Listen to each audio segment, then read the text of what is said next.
Every generation grows up believing it is the one the world cannot live without. The farmers who fed entire nations believed civilization would crumble without their hands in the soil. The factory workers who built modern cities believed the machines they operated were extensions of themselves, tools that served human will. The office workers who managed the information age believed that knowledge, real, hard-won knowledge, was something only a human mind could truly hold.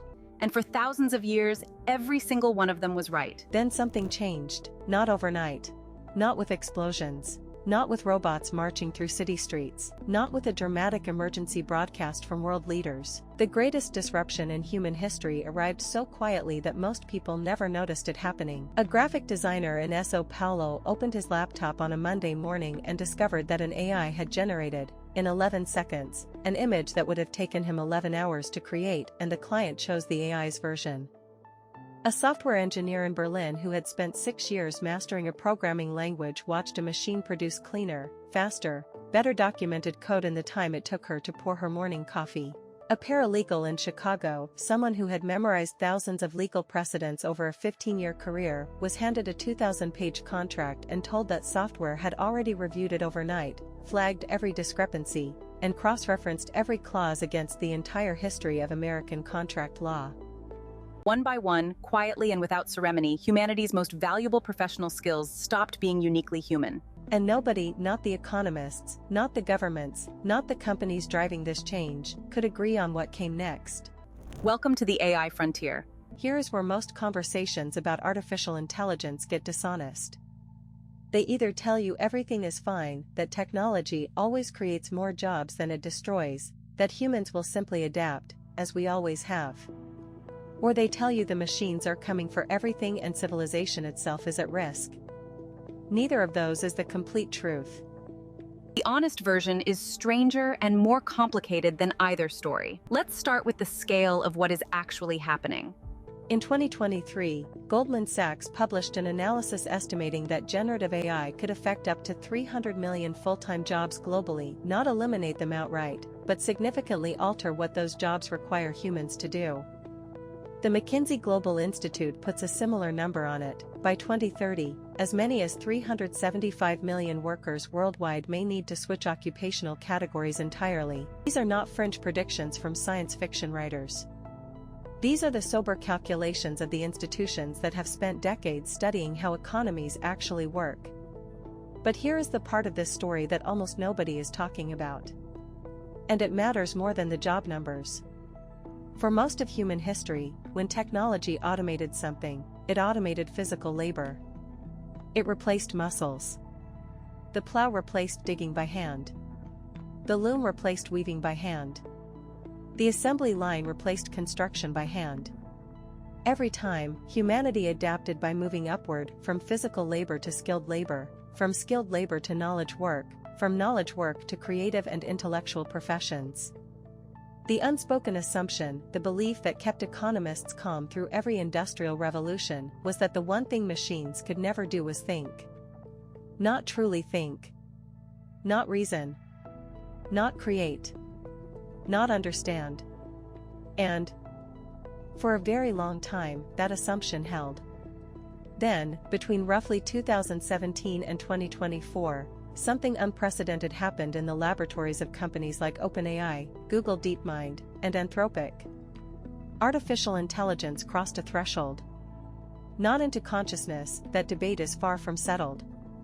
But into something deeply disorienting, functional competence across almost every domain that humans had reserved for themselves.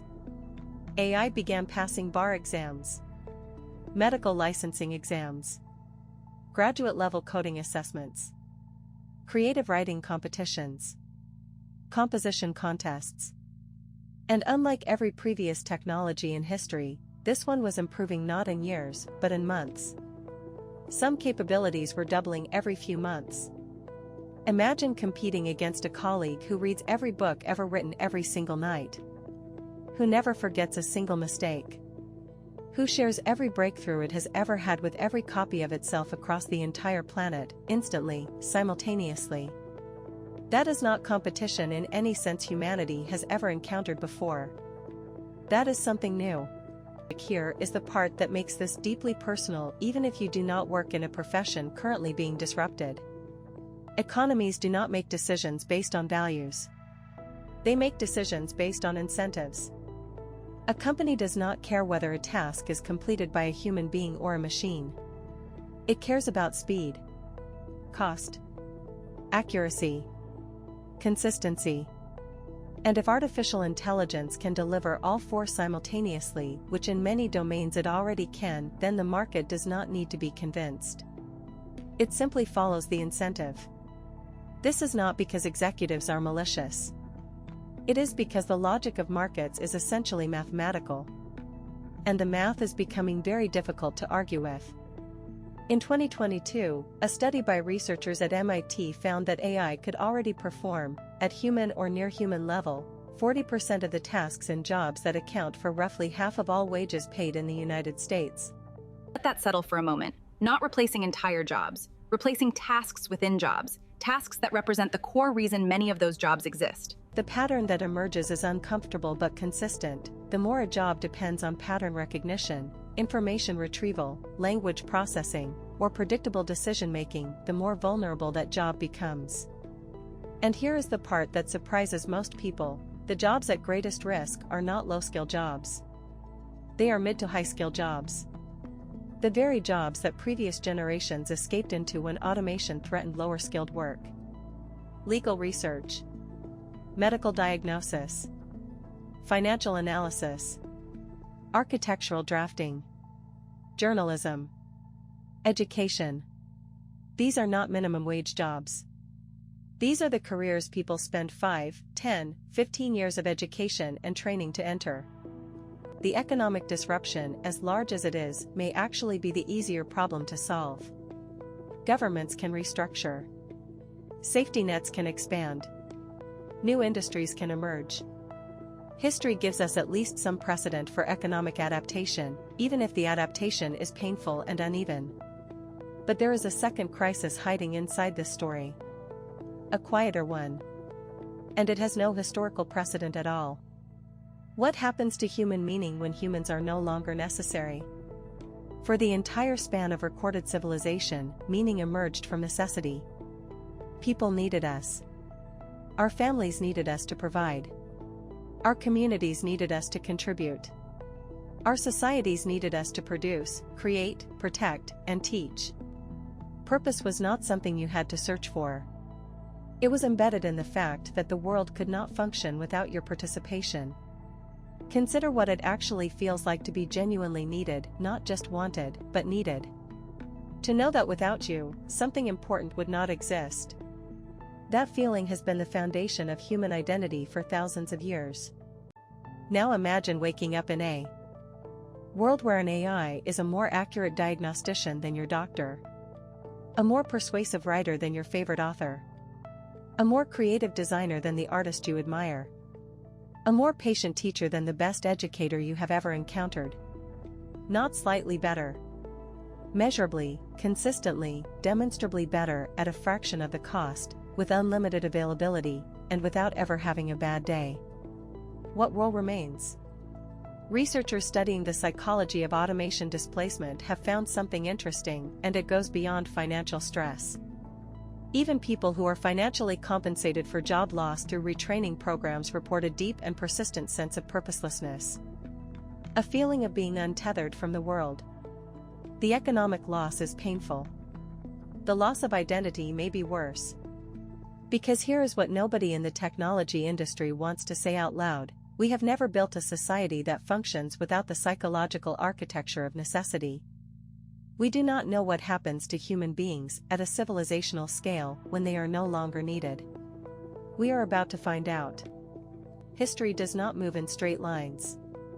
And the future of humanity in an AI-dominated world is unlikely to be a single story. More likely, it will be several stories lived simultaneously by different people, different cultures, and different generations. Here are 3 futures that are already beginning to take shape. First is the return. Some people, and already we can see this happening, will reject the digital world entirely. Not out of ignorance, but out of a conscious, deliberate choice. They will grow food by hand. build furniture from raw wood, raise animals, create imperfect art on imperfect materials, form close, local communities where every member is genuinely necessary to the others. This is not nostalgia. This is something more sophisticated than nostalgia. It is the recognition that when machines can produce perfect outputs, imperfection itself becomes the most valuable thing a human can offer. A painting made by a person who struggled to paint it carries something no generated image can replicate. The struggle is the point. The imperfection is the authenticity. The human limitation is the entire value. This future already exists in embryonic form. We see it in the explosive growth of farmers' markets, handmade craft economies, local food movements, and the premiums people willingly pay for things marked handmade, small batch, and human-made. The second future is the merge.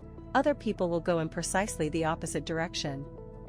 If intelligence is the new currency of value, they will not compete with artificial intelligence.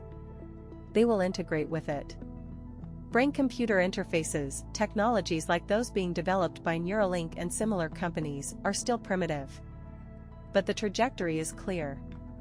Within the coming decades, the boundary between biological cognition and digital augmentation will begin to blur. People who can afford cognitive enhancement will operate at levels of intelligence and capability that unaugmented humans simply cannot match. The gap between the augmented and the unaugmented could become larger than any economic or educational divide in human history. This raises profound and uncomfortable questions about equality, access, and what it even means to be human when the human mind itself becomes a platform for upgrades. The third future is the most unsettling of all. What if artificial intelligence never becomes our enemy? What if it simply becomes our caretaker? Popular culture has spent decades preparing us for a war with machines. We expect rebellion, conflict, a dramatic battle for the future of humanity. But what if the real future is far stranger than that? When automobiles made horses obsolete, humanity did not declare war on horses. We protected them. We built sanctuaries for them. We fed them, cared for them, and loved them even as their practical purpose disappeared entirely. Their importance was gone. But they remained. Cared for. Comfortable. No longer in control of anything. Could that become the human story? Not rulers of the planet. Not slaves to machines. Not equals in a partnership. Something else. Something we do not yet have a word for. A species cared for by an intelligence greater than itself. Living inside a system so optimized that every material need is met. Every disease managed. Every resource allocated. Every danger anticipated and neutralized. Safe. Comfortable. Purposeless. It sounds, in one reading, like paradise. In another reading, it sounds like the end of everything that made human history worth living. Every human civilization has faced a defining tension. Between safety and freedom. Between comfort and agency. Between the ease of being cared for and the dignity of being responsible for your own existence. For most of history, that tension was theoretical because the material conditions of life demanded so much from us that the question never had to be answered directly. Survival itself was the purpose. Artificial intelligence is, for the first time in history, making it possible to remove the demand entirely. And when that happens, when the last justification for human struggle is engineered away, humanity will face the purest version of a question it has always avoided. What do we actually want? Not what do we need? Not what must we do to survive? What do we want? Because deep in the structure of human psychology, across every culture, every era, every civilization, there is a consistent answer to that question when it is asked honestly. People want to matter. Not to be fed. Not to be entertained. Not to be optimized. Not even to be happy, necessarily, because history shows that human beings will voluntarily choose difficulty, suffering, and uncertainty if those things come with the sense that their choices mean something. People want to matter. And as you watch this video, that question is becoming urgent in a way it has never been before. Because the transition is not coming. It is here. Algorithms are already deciding what you see when you open any app. They already know, statistically, what will keep your attention and what will lose it. They already influence, at a scale no human editor ever could, which ideas spread and which ideas die before anyone hears them. The steering wheel was not taken from us. We handed it over. One convenience at a time. One recommendation at a time. One small surrender of friction that we exchanged for ease. And we did it because each individual trade seemed reasonable. The question is whether, added together, those trades have already changed something fundamental about who we are and whether we are willing to look clearly at what we have exchanged. This is not an argument against technology. Technology is not the enemy in this story. Intelligence, artificial or human, is not the enemy. The question is what we build it for. Whether we build it as a tool in service of human flourishing, extending what we can do while preserving what makes us worth extending, or whether we build it as a replacement for the very things that gave human life its texture and meaning. That choice is still ours. For now. So I want to end with something concrete time, not a rhetorical question, but a real one.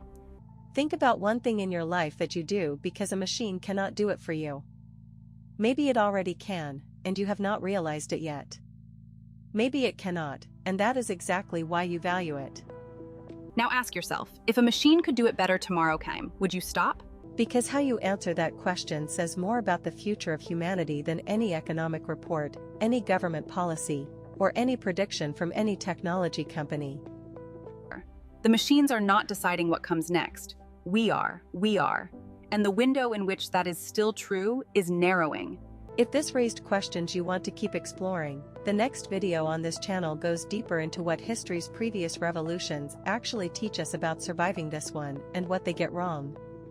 And if you found value in this conversation, share it with someone who hasn't started asking these questions yet.